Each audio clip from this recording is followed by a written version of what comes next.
On today's show, Westbrook is triple-doubling like a madman as his MVP stock continues to rise. now that Neek has his statue, we'll pick which legend should be immortalized next. And in the meme team, we'll find out why Chris Paul's so angry. It's Thursday, March 5th. The starter starts now.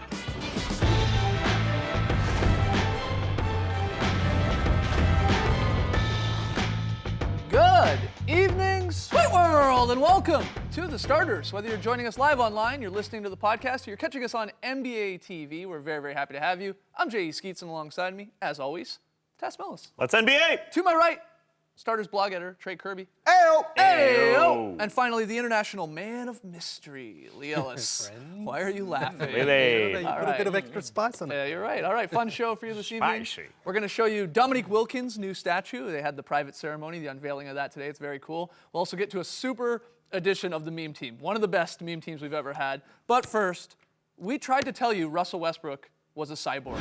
He is. He comes back from the fractured cheekbone. He's got the mask on, and he helps his Thunder edge the 76ers in overtime thanks to an unbelievable line. Unbelievable. We'll get to that later in the show, too. 49 points, 16 rebounds, 10 assists. It's his league-leading 6th triple-double of the season and his 4th straight, the longest streak since some guy named Michael Jordan did it back in the 88-89 season. And this, a great moment from one of the unbelievable dunks that he threw down. It knocked Perry Jones out. I mean, he fainted. Jeremy Lamb had to catch him. A great photo. As they look right at the camera, they know exactly what's going on. It was fantastic, but why did it take overtime against the Philadelphia 76ers? What's up with that? They played really well actually last The night. Sixers were great. Fighting hard. They were. They were scrappy. It is incredible. 4 days ago, he had a hole in his cheek. And then he shows up and he has a fantastic game like that. He just doesn't stop. And to me, the most integral part are the assists. He is going full bore.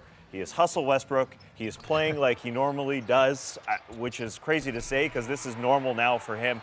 But at the same time, if this team's going to get to the promised land, he's got to continue to make his teammates better. Yep. He's said that all year long. I'm trying to be a better leader. I'm trying to get my guys going. And when he gets into the double-digit assist mark, many would say, maybe those assists are just being handed out to him. No, he actually earned all those, went back and watched every single one. What he is doing is phenomenal. He is one of the best players in the game, bar none. I'm glad you said that, because to piggyback off of that, what you just said, these are not empty stats. No way. That's the crazy part over this little stretch here with all these triple doubles. They're not empty stats like maybe Kevin Love of years past with the Wolves. Yeah, I'm sorry, I'll say it.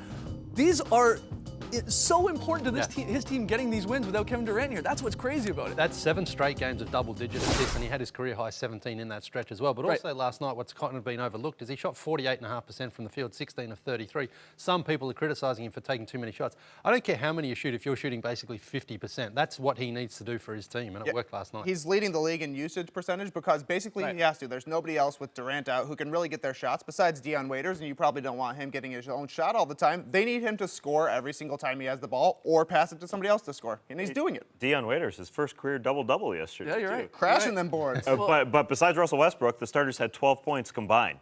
Well, that's what happens when you play with us. No, but Russell got the bench guys going, and he's doing a fantastic job of that. It's just marvelous to watch. I mean, only 4 guys have had triple-doubles in 4 consecutive games, and you know them by one name: Michael, Magic, Wilt, and Oscar. And that's it. This is incredible company, and they're not empty stats. Going back and watching what he's doing. Yeah, it took till overtime to get those stats against the Philadelphia 76ers, but it is absolutely phenomenal. Look, you're going to help your MVP case, and we can get into it. And I know it feels like we're doing it every third day here on the show, debating about who's the front runner for MVP right now. But when your name is alongside, like you listed them all there, and Jordan in the mix, and then Kareem and Wilt in terms of just the type of games that he had, Kareem in 75 putting up 50, 15s and 11, stuff like crazy, stupid stuff like that. Yeah. When your name is alongside these guys and all of these stats and all these records, man, it's tough not to sit back and we'll get into whether he's played enough games or not, but I mean, they're just that crazy. Yeah. They're just that good that you have to be like, yeah, of course he's in the MVP conversation, and maybe he does deserve to win it. He does. I mean, he's definitely win that conversation. Wilt there just having the 50 and 30 game there, which is incredible. That's what I mean. big deal. That's just No, what I but mean. Like, look at that. You know, that's the thing about Westbrook. You know, we're going to get to the MVP debate. The only real thing that's going against him right now is will he play enough games? And he's going to finish with 67 or 68, give or take a game or so there. If that's the only argument going against him, then I think he deserves as much credit as Steph Curry, as James Harden, those guys, because when he's played, he has been the most dominant player, certainly for his team, and most of the time on the floor. No doubt. He's leading the league in scoring right now, but he is also leading the league in percentage of teammates assisted. So he's doing everything. He's also the third leading rebounder on the Thunder. He is their team, basically, at this point. He leads the league in scoring now. He passed Harden there last night, so he's at 27 per game. He's tied for first in steals. He's fourth in assists. And you're right. It literally is just coming down to an arbitrary number, let's call it what it is, that we decide collectively, I'm just saying everyone, in their own mind, how many games is enough. Well, it's not just Right? that. He's basically missed a quarter of the year. Yeah. He's missed 18 games.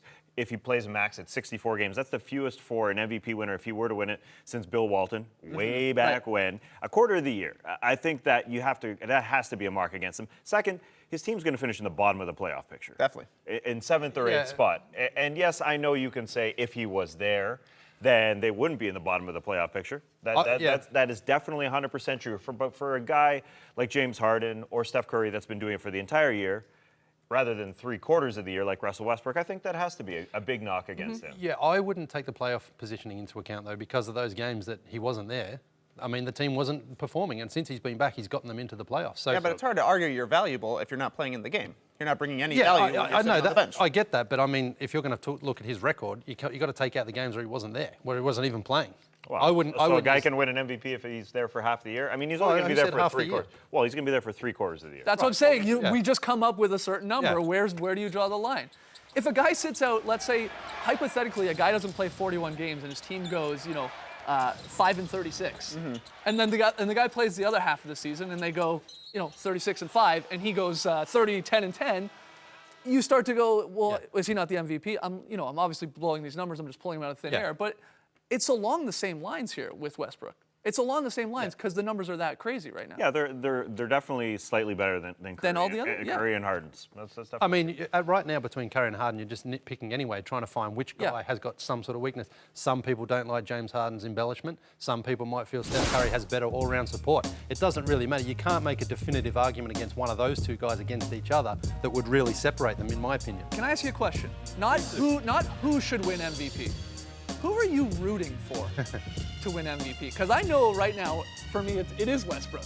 It's hard not to. Because it's a root for fun Westbrook. storyline. Yeah, this is the best race in the game right now. The Eastern Conference playoffs, 8th seed, okay, that's fine. Western Conference 8th seed, that's better. But the MVP race by far is the most fun thing to watch in the league right now. And I think it's just fun to watch Westbrook go out and throw up a 45-point triple-double. It's crazy to see because you hear reports like Dwayne Wade was walking through the locker room in the Heat locker room. He saw Westbrook's stats. He's like, is that serious? Is he serious for putting up that kind of points? When other players are amazed by what you're doing, that's pretty impressive. I'm with you on the race because, we get into March here in the NBA. You got March Madness coming up. The NBA takes sometimes a little bit of a back seat. Yeah. You get into the doldrums, they call it a little bit.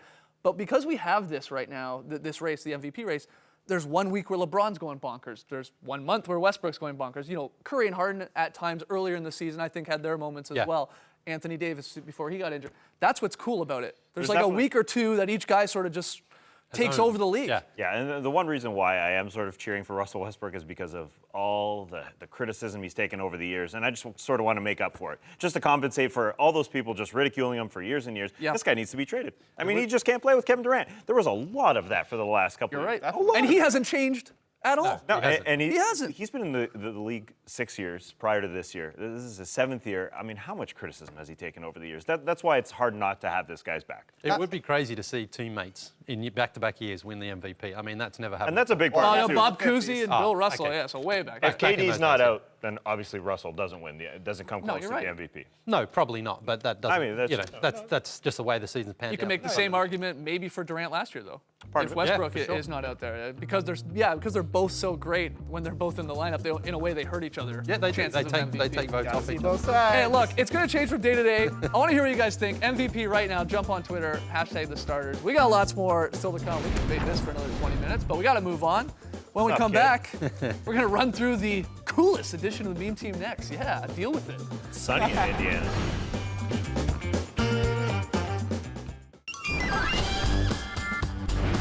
back with the starters. Every Thursday, we scour the internet to bring you the meme team, our favorite weird and wacky moments from the past 7 days. You already knew that, so let's get right into it. My God, it starts off great. Jason Smith of the New York Knicks, just making it happen in the hallways.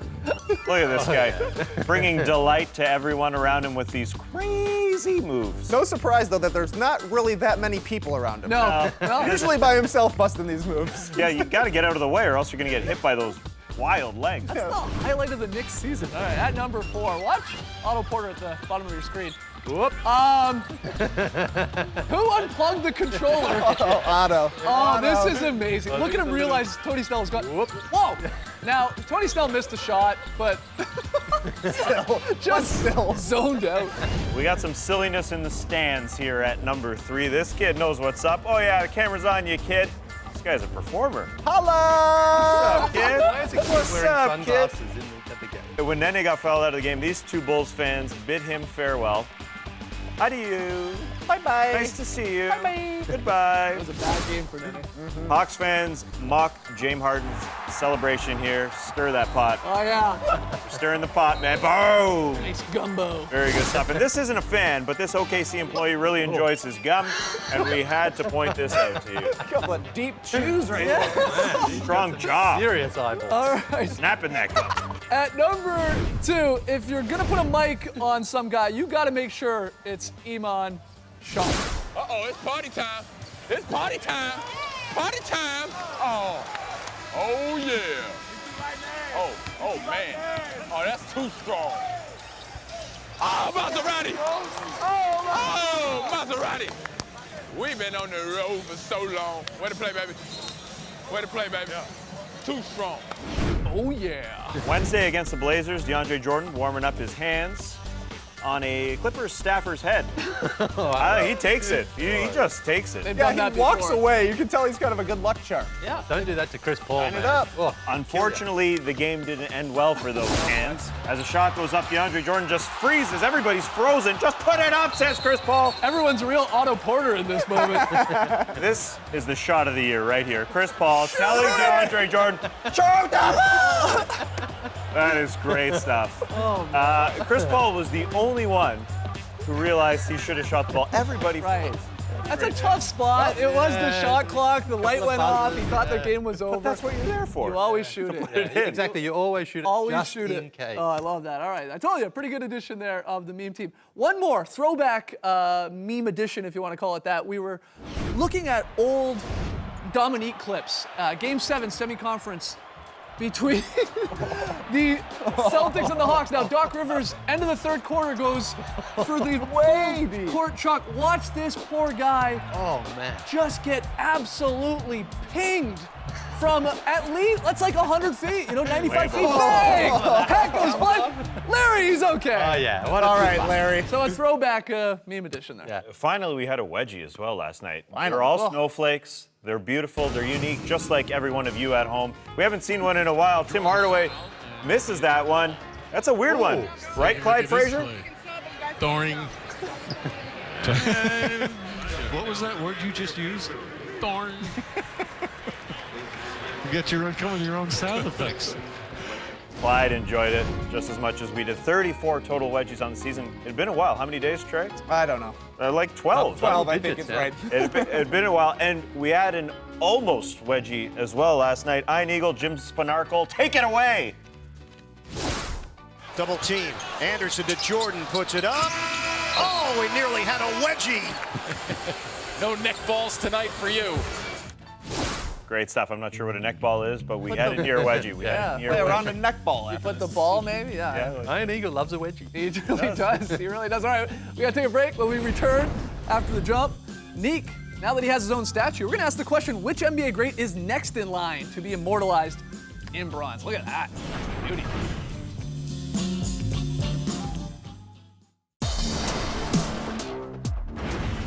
Welcome back to the starters. In a private ceremony today, the Atlanta Hawks unveiled the Dominique Wilkins statue. So we got our first look at it. This will, of course, go out front of the Phillips Arena, 13 and a half feet tall, nearly over 1,800 pounds. What do you think? That's pretty good. Looks nice. I'm really glad they got the flat top on there because that was key Dominique there. You're right. Must You're have. right. He's got the stash, the short shorts, Yeah. the great Hawks jerseys. I like the pose as well. We Yeah, were good pose. wondering what Yeah. he was going to be doing in that. Kind of the perfect guy because he's got that nice physique and he has a lot of really cool looking dunks. Yeah. Sure, absolutely. You don't want an Oliver Miller statue. Exactly right. A lot of bronze. But now that the Hawks have erected the Dominique statue, and again, it will go outside the Phillips Arena, the guys at NBA.com, the blog table there, they had a great question. I'm going to throw it at you guys and everyone watching. In your opinion, who's the next legend to be immortalized in bronze? I hope it's Isaiah Thomas for the Detroit That's a good Pistons. one. He was Mr. Detroit Pistons. He won 2 championships. They were in the finals a 3rd time. He was a multiple All-Star. He played his entire career there. I mean, when you think of the Detroit Pistons, I personally think of Isaiah Thomas. So I think I would like to see him get one. Yeah, winning them, especially in the era he won them, when there's For sure, Magic and for Bird sure. and Jordan Yeah. and the whole crew. And yeah. he, I mean, the finals MVP in 1990, he did everything. He won everything as a member of the Pistons, so I'd like to see it there. He's their all-time leader in points, assists, steals, minutes. He's the best Piston of all time, and he's been retired for 21 years. That's more than enough time to get a statue built. Yeah. I love it when with you a on guy that. spends his entire career with one team as well. That gives- helps. yeah, that boosts the. Yeah. And it's also kind of practical with Isaiah as well. If he's smiling in that statue, I think it'll help everybody walking into that Yeah, arena, yeah. even if You it's think bad about it. basketball. That $1 million smile Zeke has will get everybody smiling walking. All right, let's stick with another maybe obvious one, the guy that's retired, Shaquille O'Neal. Maybe not so obvious because of, the multiple teams he's Six played teams, for, yeah. but the one he'll be remembered the most, I would imagine, is with all the championships there with the Lakers. And LA, of course, known to put up the statues too. There's Magic already and Kareem and so on. Would you give Shaq a statue before you gave one to Kobe, though? Kobe is a lifetime Laker. He's got more titles Yeah, with the no. Laker, and he, like you said, Shaq, you can think of him, he's kind of just Shaq. He was dominant for every single team he played for. Kobe is a Laker. Oh, Kobe's That's it. look, Kobe's getting one. Yeah. Yeah, no doubt that's he is, no doubt. guaranteed. But Could you yeah, give them a dual one, maybe? Put them both in the same one? no. I sure they'd love I don't think that's going to work out. Don't do that. Don't do that. No, I think Shaq does, especially with the, like I said, and if you've been to the Staples Center, you know what I'm talking about. It's very, very cool how they have them out front there. I think Shaq deserves one. Yeah, 3 titles. Yeah, Yeah, come on. definitely. I mean, he Best was only player of there the a short Dominant guy time. there. He was amazing, but I don't know. He's just Shaq to me. Like Right. he's just so famous. He doesn't necessarily read as a Laker. No, I hear what you're saying. I think other current players, who would you have? Tim Duncan. Tim Duncan will get one for sure. Yeah. I don't. Does Tim Duncan want one? He doesn't want one. No. No. Well, David Robinson actually is another good Yeah. candidate. I mean, the Spurs, it's interesting. They could put up multiple. I mean, Greg Popovich should get one too. We talked about that a couple of weeks ago. I mean, he really should. He's had so much success there. Why not? They don't seem like the type of franchise that's going to put any statue up, really. I agree with you. That's Just probably got like true. a water silo out there outside the stadium. And one more, and I hope we see this one because you know already what it would look like. Oh, yeah. Dirk Nowitzki with the One-legged, one-legged yeah, that fadeaway, would be and perfect, you said it, Tass, already helps when you play your entire career with one organization. We can't imagine Dirk's going anywhere. No, Mark Cuban is such a big fan of Dirk Nowitzki as well. He always, I mean, he loves him. He thinks he's the greatest player, and he's absolutely going to honor it. And that would be such a great statue. Yeah. Oh, yeah. Such a great Perfect statue. pose. So that's who we got. I mean, there's many others. I know you guys will chime in. Jump on Twitter, #TheStarters. Let's get to the unicorn, though, because we got a whole lot of low boys to hand out here. Fantasy Minute presented by FanDuel, the leader in one-day fantasy sports. We usually do your top 3 nominees. We're going top 5 because it was that crazy a night in the association. Apologies to LeBron and Oladipo, who couldn't even make this list. But we start with Hassan Whiteside against the Lakers. 18 points, guys, 6 of 10 shooting, 6 of 13 at the line. Okay, that was pretty rough. But 25 rebounds and 4 blocks. He's going to get paid quite well. Well, it won't be next year. He's going to be on still a cheap contract. Number 4, Isaiah Cannon against the Thunder. 31 points, 10 of 16 shooting, perfect at the line. 8 3-pointers made, 7 boards, 6 assists, and a steal.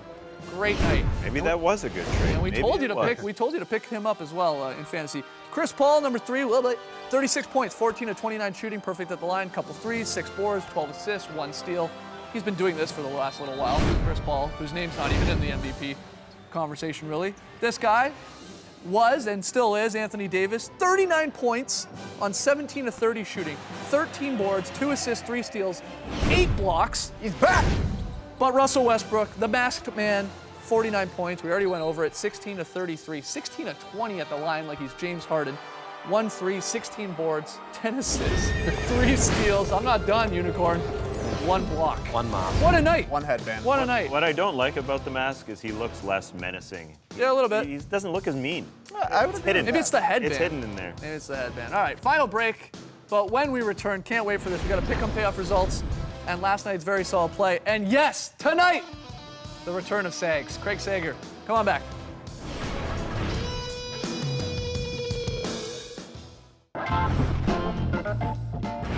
Back with the starters, a look at last night's pick 'em payoff results. Tass ties it all up. He went 3-2. The Celtics with the buzzer beater. Tyler Zeller come and rescue me. Rescue Tass, so I went 2-3.